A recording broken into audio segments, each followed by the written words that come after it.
Assalamualaikum warahmatullahi wabarakatuh. Perkenalkan, nama saya Imai Hilah. Saya mengajar mata pelajaran ilmu pengetahuan alam di kelas 9. Mungkin kalian pernah melihat atau kalian juga pernah bermain-main di lapangan, atau kalian pulang sekolah menginjak tanah. Apakah pernah kalian memperhatikan di sekitar kita bagaimana tanah itu terbentuk? Apakah penting tanah ini bagi kehidupan kita? Maka marilah kita sekarang mempelajari tentang tanah dan keberlangsungan kehidupan. Sebelumnya kita pengertian tentang tanah. Tanah itu apa sih? Nah, tanah diartikan sebagai lapisan teratas dari permukaan bumi yang mengandung partikel batuan dan mineral yang bercampur dengan materi organik. Tanah merupakan komponen yang penting bagi kelangsungan kehidupan di bumi ini. Tumbuhan memperoleh air dan nutrisi. Kemudian diolah oleh tumbuhan tersebut sehingga dapat dimanfaatkan oleh organisme lain termasuk oleh kita manusia. Selanjutnya, peran tanah dan organisme tanah bagi keberlangsungan kehidupan. Kita diskusikan dulu tentang peran tanah bagi kehidupan. Pertama, tanah itu sebagai tempat hidup beberapa organisme tanah. Kita ketahui bahwa di dalam tanah ini terdapat organisme-organisme yang sangat mendukung pada kehidupan kita, seperti cacing, serangga, jamur, alge, dan mikroorganisme lain. Kemudian, tanah itu sebagai penunjang kesehatan dan penyedia keperluan manusia. Ya, karena di tanah itu selain mengandung nutrisi yang penting bagi tumbuhan, tanah juga menyimpan berbagai macam kebutuhan manusia seperti logam, batu bara, minyak bumi. Ini untuk menunjang kehidupan manusia. Selanjutnya, tanah juga sebagai penyedia dan penyaring air. Ya, kegiatan rumah tangga, kegiatan pabrik terkadang langsung berhubungan dengan tanah. Limbah rumah tangga langsung masuk ke tanah. Nah, oleh tanah, si limbah ini akan diolah, akan disaring, sehingga akan bermanfaat bagi manusia itu sendiri. Jadi, peran tanah itu sangat penting bagi kebutuhan air manusia. Tadi disebutkan bahwa di dalam tanah itu terdapat organisme-organisme seperti cacing, kemudian bakteri, kemudian ada virusnya, tapi bukan virus corona ya. Nah, peran organisme tanah ini mempunyai fungsi. Pertama, dia itu sebagai decomposer. Fungsi dari decomposer itu menguraikan materi organik. Nah, kita ketahui kan di dalam tanah itu terdapat daun, ranting yang berguguran, kemudian ada hewan mati. Nah, materi organik ini akan diuraikan oleh si decomposer ini menjadi materi anorganik. Kemudian decomposer ini juga membantu pelapukan batuan menjadi mineral tanah. Nah, materi anorganik dan mineral tanah ini di kemudian hari akan menjadi zat hara atau nutrisi. Nah, nutrisi ini yang akan diserap oleh tumbuh-tumbuhan untuk melakukan fotosintesis, dan hasil fotosintesisnya ini akan dimanfaatkan oleh seluruh makhluk hidup di bumi ini termasuk oleh manusia. Selanjutnya, fungsi dari organisme dalam tanah ini dia sebagai pereaksi dalam tanah. Ya, pereaksi dalam tanah, contohnya di dalam tanah itu ada bakteri. Bakteri nitrobakter. Ya, nitrobakter ini yang mampu menguraikan sisa-sisa dari makhluk hidup menjadi senyawa nitrat yang sangat dibutuhkan oleh tumbuhan, terutama oleh akar tumbuhan. Selanjutnya adalah pengurai polutan dalam tanah. Kalian masih ingat apa itu polutan? Polutan adalah bahan-bahan yang dapat mencemari tanah. Polutan ini oleh si pengurai berlaku hukum biologis sebagai agen biologis yang mampu memberikan polutan dalam tanah. Ya, dalam tanah ini semua proses adalah proses biologis. Selanjutnya, mikroorganisme ini berfungsi mencegah penyakit tanah. Secara alami, organisme ini memanfaatkan prinsip biologis seperti yang sudah saya katakan tadi, yaitu mangsa dan pemangsa. Jadi ketika ada bakteri yang masuk ke dalam tanah akan dilawan oleh bakteri baik, sehingga tanah tidak akan terganggu dalam hal penyediaan nutrisi tanah. Kemudian yang kelima, pemberi pengaruh pada tekstur tanah. Nah, organisme dalam tanah ini seperti cacing, kelabang, kemudian bakteri, dia itu bergerak. Ketika dia bergerak, itu memberi pengaruh pada tekstur. Dia membentuk tekstur tanah sehingga tanah itu mempunyai butiran-butiran tanah, mengakibatkan tekstur tanah itu menjadi lebih gembur. Ya. Kemudian yang selanjutnya, organisme tanah ini sebagai pengatur kegemburan dan struktur tanah. Karena aktivitas si cacing ini, aktivitas si kelabang ini mengakibatkan tanah menjadi gembur. Selanjutnya kita akan membahas tentang proses pembentukan tanah. Pembentukan tanah merupakan campuran dari batuan yang telah lapuk, pengurai bahan organik, mineral air, dan udara. Pelapukan tanah dipengaruhi oleh pertama biologis, yaitu adanya mikroorganisme di dalam tanah. Seperti yang udah Ibu terangkan tadi, bahwa dalam tanah terdapat mikroorganisme tanah. Selanjutnya ada faktor lain, yaitu faktor kimiawi. Ini adalah proses kimiawi, misalnya terjadinya hujan asam. Kemudian terjadinya proses pembentukan nitrogen di dalam tanah. Nah, faktor lain yaitu faktor fisika, ya, iklim, suhu, curah hujan, dan intensitas cahaya itu mempengaruhi pembentukan tanah. Seperti kita ketahui, di dalam iklim itu terdapat ada yang 2 musim, ada yang 4 musim, mengakibatkan tekstur tanah di negara-negara yang bermusim 2 dengan bermusim 4 itu berbeda tekstur tanahnya. Selanjutnya faktor lain yaitu tipe batuannya. Kemudian tinggi rendahnya permukaan dari laut, yaitu topografinya dan waktu.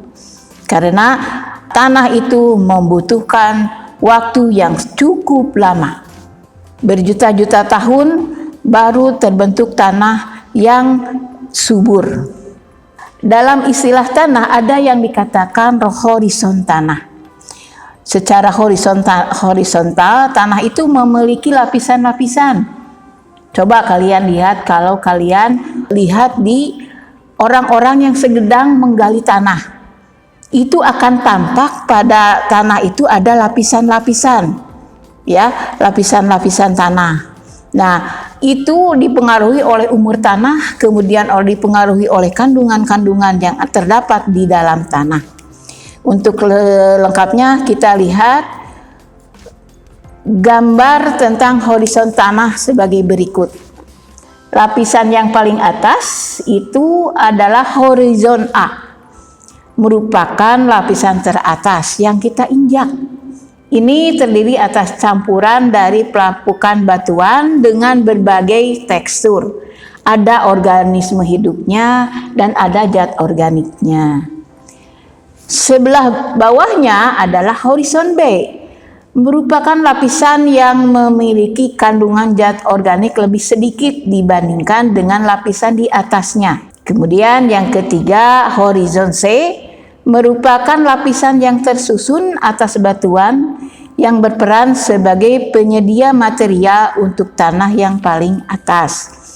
Dan yang paling dasar adalah horizon D, merupakan lapisan tanah yang tersusun atas bebatuan yang padat, keras, dan sulit mengalami perubahan. Nah, di lapisan horizon D ini terdapat berbagai macam batuan dan berbagai macam material. Nah, dengan adanya tenaga bumi, ini akan dengan sendirinya dia itu akan bergerak ke atas. Dan nanti ada pelapukan, sehingga mengakibatkan tanah itu tidak akan habis-habis. Ada apa sih di tanah tersebut? Komponen apa aja yang terdapat dalam tanah? Pertama, adanya batuan. Ya, udah Ibu perjelaskan tadi bahwa di tanah itu ada batuan. Kemudian ada humus, ya. Humus itu merupakan pelapukan dari sisa-sisa tumbuhan dan sisa-sisa hewan yang menyebabkan tanah humus itu menjadi tanah yang gembur dan yang subur. Kemudian ada udara. Nah, di dalam tanah itu ada udara. Tadi disebutkan bahwa di dalam tanah itu ada banyak binatang. Dengan gerakan binatang itu menyebabkan udara bisa masuk. Udara itu di mana? Udara itu di antara batuan, di antara partikel-partikel tanah, di antara akar-akar. Selanjutnya, di tanah juga terdapat air. Tak dapat kita pungkiri bahwa di tanah itu air sangat banyak. Airnya dari mana? Air dari hujan. Ya, nanti ada penjelasan tentang sirkulasi air. Kemudian di dalam tanah itu ada mineral. Ini mineral itu kan berasal dari batuan, pelapukan batuan. Kemudian di tanah juga ada material organik. Nah, semua komponen tanah ini akan mempengaruhi tingkat kesuburan tanah. Jadi, tingkat kesuburan tanah ini ditentukan oleh 6 faktor tersebut. Tingkat kesuburan tanah ini ada mineral tanah, ada sifat fisika tanah. Nah, sifat fisika dari tanah itu apa aja? Pertama, tekstur, tadi udah dijelaskan. Kemudian adanya struktur tanah. Kemudian adanya warna tanah. Dan faktor yang ketiga yaitu sifat kimia. Nah, sifat kimia dari tanah adalah asam basa tanah tersebut, yaitu pH tanah. Tadi disebutkan ada sifat kimia itu tekstur tanah. Kalau lihat dari tekstur tanah, tanah itu terbagi atas tiga jenis tekstur. Pertama adanya tanah liat, kemudian ada tanah pasir, kemudian ada tanah lempung. Nah, ketiga jenis tanah ini akan menentukan vegetasi yang bisa tumbuh di tanah tersebut. Di tanah liat tidak mungkin kita menanam tanaman yang memerlukan tanah yang gembur. Ya, jadi tekstur tanah ini akan menentukan jenis atau varietas tumbuhan yang akan kita pelihara. Ada kalanya tanah ini akan mengalami kerusakan, terutama karena adanya banjir, kemudian adanya erosi, adanya hujan yang lebat. Nah, adanya erosi, adanya banjir ini akan mengakibatkan kualitas tanah akan menurun. Nah, kita harus menjaga kelestarian tanah ini. Ya, menjaga kelestarian tanah ini, pertama kita melakukan reboisasi. Nah, dengan adanya reboisasi ini akan menjaga nutrisi dan mineral tidak terbawa oleh aliran air. Ya, nanti kita akan praktek bagaimana apakah betul reboisasi ini bisa melestarikan tanah. Selanjutnya kita menerapkan lahan miring atau istilahnya terasering. Ini tujuannya mengurangi erosi. Karena di Indonesia kebanyakan lahan itu berbentuk bukit-bukit dan gunung-gunung. Sehingga kalau tidak diterapkan terasering, ini ketika hujan besar terjadi, ini akan menguras habis lapisan tanah sebelah atas, mengakibatkan lahan menjadi gundul. Selanjutnya yaitu dengan penggunaan pupuk organik. Pupuk organik ini mencegah pencemaran tanah dan penurunan kualitas tanah. Sebab saat ini kita banyak menggunakan pupuk kimia. Memang dengan pupuk kimia ini produksi lebih cepat. Tetapi dengan terus-menerus menggunakan pupuk kimia, tanah akan menjadi rusak, unsur hara akan berkurang, mengakibatkan tanah itu tidak gembur lagi. Saat ini sudah waktunya kita beralih ke penggunaan pupuk organik. Apa aja itu pupuk organik? Pupuk organik itu bisa berbentuk kompos, bisa berbentuk limbah ayam, yaitu kemudian limbah domba, kemudian dari timbunan sampah-sampah daun, itu bisa diolah menjadi pupuk organik.